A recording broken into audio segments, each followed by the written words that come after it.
Hello everybody and welcome back to World of Warships Legends. My name is Spartan Elite 43 and tonight we are on Trident and we are back in the Wichita. Now, I know what you're probably thinking, and it's probably that, maybe I just give the American ships a little too much credit. And to that I say, yeah, I'm probably a little biased. But I have really been enjoying all the new American ships that have showed up. The Wichita, the Dallas, the Helena. Yes, I know it's called the Helena, not the Helena.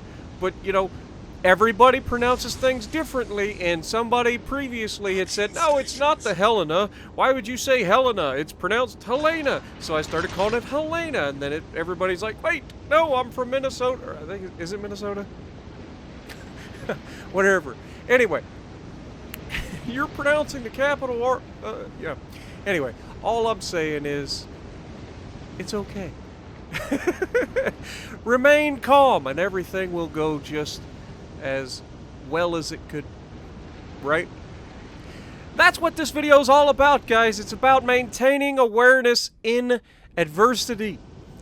I have kind of become a thing where I get tunnel visioned and I put myself into bad positions because my team is just completely and utterly hopeless. But every once in a while, I manage to overcome these instincts of mine, and I actually become hyper aware of what's going on around me. And it can really, really help you when it comes to, especially in-game situations where everything's on the line, and if you fail, your team loses. Now, we all know, we all have been there, where it feels like, from the start, the entire game is in your hands. And that if you die, it's a loss. And sometimes, if you don't die, it's still a loss, because the team was absolutely hopeless. So we're going to try to do everything in our power here to, hopefully, avoid making any huge mistakes. Now, there is a Adachi spotted far right, but he's got such a head start, and there is a cruiser and 2 destroyers over there that I just figure my team can take care of it. I just got hit from the left side. I've got to be careful what I'm doing. Surely that Adachi has screwed up. The fact that he's spotted already proves that he screwed up, and we need to get ready to engage the guys that are in front of us. Now, Trident is always an interesting map, in the fact that there is always an overmatch, no matter which side you're on. If you spawn in the north, as I did, the Trident side, the side with the 3 prongs where I'm currently sitting, is the side that you have the advantage on. If you spawn in the south, the handle of the Trident, aka the opposite side to what I'm on, has the advantage for your team. And it all depends on how your team decides to disperse throughout the map on whether or not that actually plays out. But most of the time, Trident is very, very predictable as far as deployments go from one ship to the next and what you can expect to happen during the course of battle. And generally speaking, putting myself in this sort of position is a good way to get some damage early on. And that has not been the case in this match. This Tirpitz is like, I don't think I should go through with this. And if you think that, trust your gut, man. Because if you're in a position where you're like, I feel like this is a mistake, and you do it anyway, then you have no one to blame but yourself for the inevitable beating you're about to put on yourself. Now, you might think to yourself, well, Spartan, he's a Tirpitz, you're a light cruiser. Well, it's not a light cruiser, it's a heavy cruiser. I am essentially immune to his 15-inch guns while I'm battle tanking. Now, what he has done is forced me to back off because he has torpedoes and I do not. So, trying to stay at that 6-kilometer range, or further preferably, is going to be my goal. And you'll see that we have a lot of torpedoes sent his direction, which is preferable. And while we're firing our HE into his superstructure, he manages to avoid all of those torpedoes. Now, right now, I'm thinking armor piercing is the best way to go. We're not doing much in the way of damage to him right now with high explosive. He is broadside on, and we have armor piercing. And oh my god, that dispersion is disgusting. But you'll notice that unlike the Baltimore, which chews apart Bismarcks and Tirpitz while they're broadside, these weaker armor piercing shells just don't quite give you the same pop that the Baltimore has. And that's due to the fact that the Baltimore has super heavy armor piercing rounds. But you can see they are still quite effective if you're shooting up into that upper armor and into the superstructure. So that's what we're going to do. Now, he did launch his torpedoes, and luckily for us, he decided to just throw them in a wide spread and let them go where they may. And that saves our, well, I say saves our life. We'd have probably had a pretty good idea of dodging them early. But as you can see by the kill counts, our team is currently losing. We only have one battleship left. They have one battleship left. They have 3 cruisers and 2 destroyers. We have 3 destroyers and me. So, at this point, I'm starting to feel some type of way about how this match is going to go. Especially when there's a full health Poltava out there just waiting to absolutely ruin me the first chance he gets. However, my main goal here is to protect my base. The last known position of the destroyer was that he was going to be headed back to base. So I turn back to defend the base. I have to make sure that the enemy does not win in that way. Right now we're losing on points, we're losing on ships. That being said, we just flipped it. Right now we are almost tied up. We're still losing on points, but we're tied up in ships. Except we have a pronounced destroyer advantage. They only have one single destroyer left. We have 3. But as you can see, knowing that I was spotted and I couldn't spot the person that was spotting me, I knew the destroyer was watching. So putting myself in a position to defend myself from torpedoes, absolutely preferable. However, I can't sit here in the base the entire game. We are losing the fight. We have to give ourselves a way to win. Currently, there's only one way we're going to win, and that is if we get into their base, which we are currently doing. We have 2 destroyers heading into their base right now. However, there's a cruiser closing in on them real quick, and that is a Kutuzov.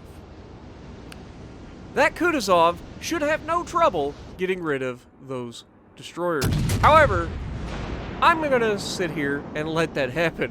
I am just going to punch this guy over and over again, give him a little taste of his own golden shower, and that sounds terrible. We're going to hit him with the high explosive from long bombs, and then we're going to switch over to armor piercing because, I mean, he's given us a broadside.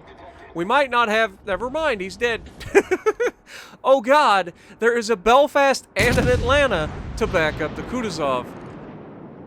And those destroyers right now need to be thinking, get the heck out of there.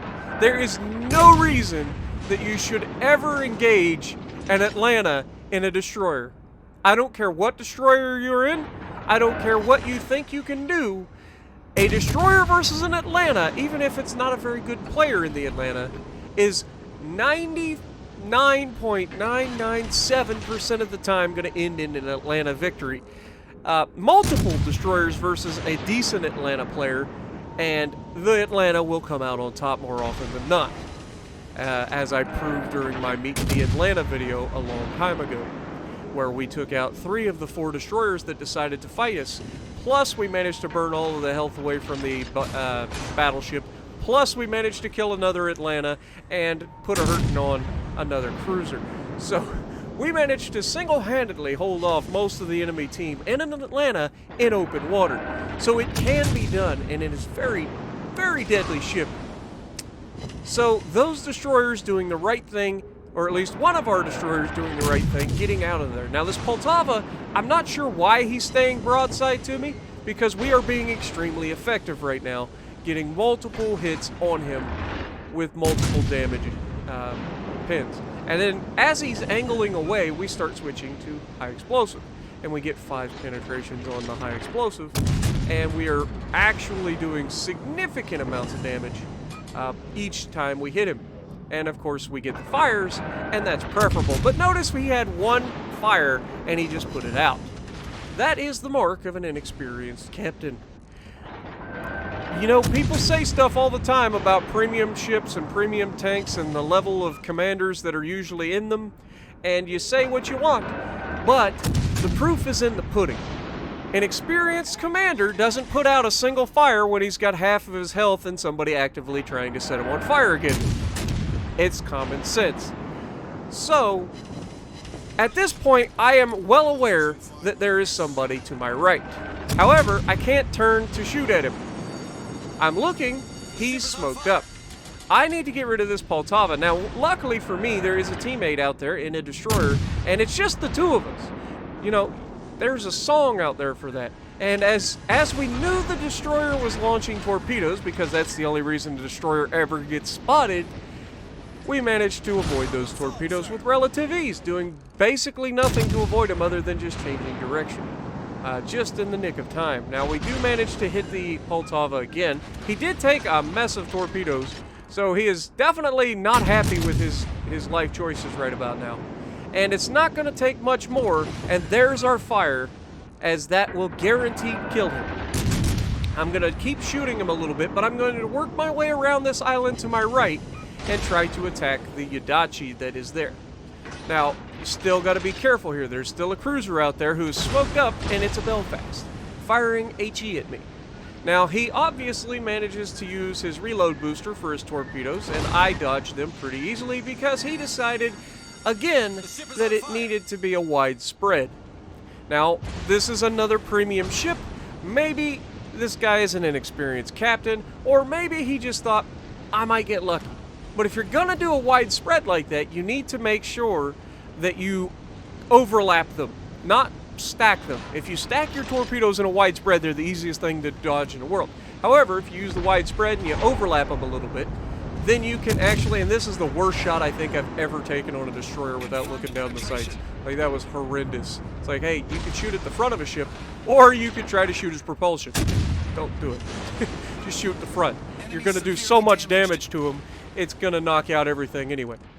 But, yeah, after failing his last attempt at getting me out of this match, we managed to take him down.